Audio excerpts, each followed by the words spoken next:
আসসালামু আলাইকুম রাহমাতুল্লাহ। সম্মানিত দর্শক শ্রোতা ভাই ও বোনেরা, কাছের দূরের দেশ প্রবাসের যারা যেখান থেকেই ভিডিওটা দেখতে আসেন সবাইকে অসংখ্য ধন্যবাদ। গুরুত্বপূর্ণ কয়েকটা স্বপ্নের ব্যাখ্যা শেয়ার করব। আজকের স্বপ্নের ব্যাখ্যাগুলো হচ্ছে রাসূল সাল্লাল্লাহু আলাইহি ওয়াসাল্লামকে স্বপ্নে দেখা নিয়ে। বন্ধুরা, কোন অসুস্থ ব্যক্তি যদি স্বপ্নে রাসূল সাল্লাল্লাহু আলাইহি ওয়াসাল্লামকে দেখেন কি বোঝাবে? সাথে সাথে কোন ঋণগ্রস্ত ব্যক্তি যদি দেখেন এটার কি ব্যাখ্যা? কোন ব্যক্তি যদি যুদ্ধের ময়দানে থাকেন ওই সময় যদি রাসূল সাল্লাল্লাহু আলাইহি ওয়াসাল্লামকে দেখেন এর কি ব্যাখ্যা? সঠিক স্বপ্নের ব্যাখ্যা আপনাদের জানাবো। বন্ধুরা, কিতাবের মধ্যে বলা হয়েছে, রাসূল সাল্লাল্লাহু আলাইহি ওয়াসাল্লাম স্বয়ং তিনি হাদিসের মধ্যে বলেছেন, যে ব্যক্তি মান রাআনি ফিল মানাম, যে ব্যক্তি আমাকে স্বপ্নে দেখবে সে আমাকেই দেখলো। ফাকাদ রাআনি, অবশ্যই সে আমাকে দেখলো, রাসূল সাল্লাল্লাহু আলাইহি ওয়াসাল্লাম বলতেছেন।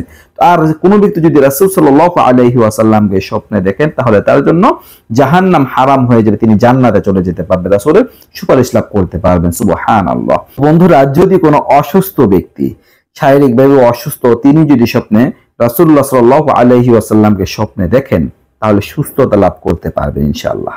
তিনি অতি দ্রুত সুস্থতা নিয়ামত ভোগ করবেন। বন্ধুরা, কোনো ব্যক্তি যদি ঋণগ্রস্ত থাকে, তার উপর অনেক ঋণ, আর এই অবস্থায় তিনি যদি রাসূলকে স্বপ্নে দেখেন তাহলে ঋণ পরিশোধ করতে পারবেন ইনশাআল্লাহ। ঋণের বোঝা তার উপর থেকে চলে যাবে।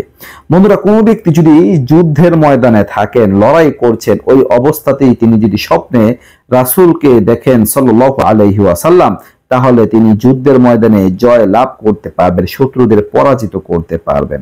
বন্ধুরা, কোনো ব্যক্তি যদি স্বপ্নে কোনো কারণে চিন্তায় থাকেন, পেরেশানিতে থাকেন, তিনি যদি রাসূল সাল্লাল্লাহু আলাইহি ওয়াসাল্লামকে স্বপ্নে দেখেন তাহলে তার চিন্তা পেরেশানি দূর হয়ে যাবে ইনশাআল্লাহ।